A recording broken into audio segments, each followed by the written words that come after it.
काय ना यार ठीक है चलो बोल तला बोल सारा कोरस के संगे हेलो जिला फिलो तो कोर केलो हेलो ए सुरते अरे सुरते या हेजो मसा चला हां ठीक है तला या नानो काम बुझो रसन बुझो अपरा आमा ओना कथा इसिड़ पिछु उडुको कांतिया डाटा दास से जंगिन बोलन कना डाटा ओ कोचे डट तया था ठीक है देला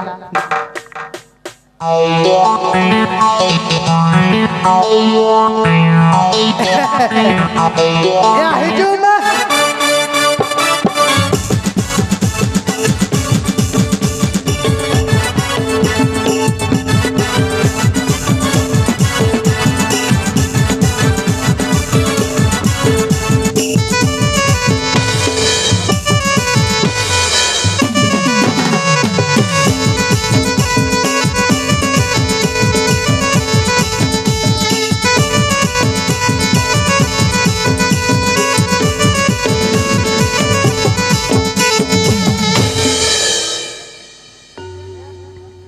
हेजू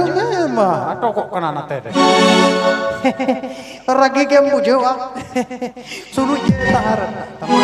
उना चिरान कुड़ी गिदरा गहड़ कते न्यागु पे कना बाबू इन दो रायबारी के नहीं बन चिकर कते आमार दोस्त ना अरे बाम बुझा उड़िए छड़ा बाबू बुझा दमे बांग्ला ते 11 पेचे न होय बुझा मोराई जो बे भाई बुझता उड़िए ते जुदी में ते वो ठीक है मां बेटी मां साहब में से शेरन साहब अच्छा चल खाली से नुदगदा पा अच्छा चिकी बाना सजावा का गोटा टोला जन्म पर से ओ लिखा तरंग टाना गेम आरा जन्म पर से ओ लिखा तरंग टांगे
खाली फुले सानम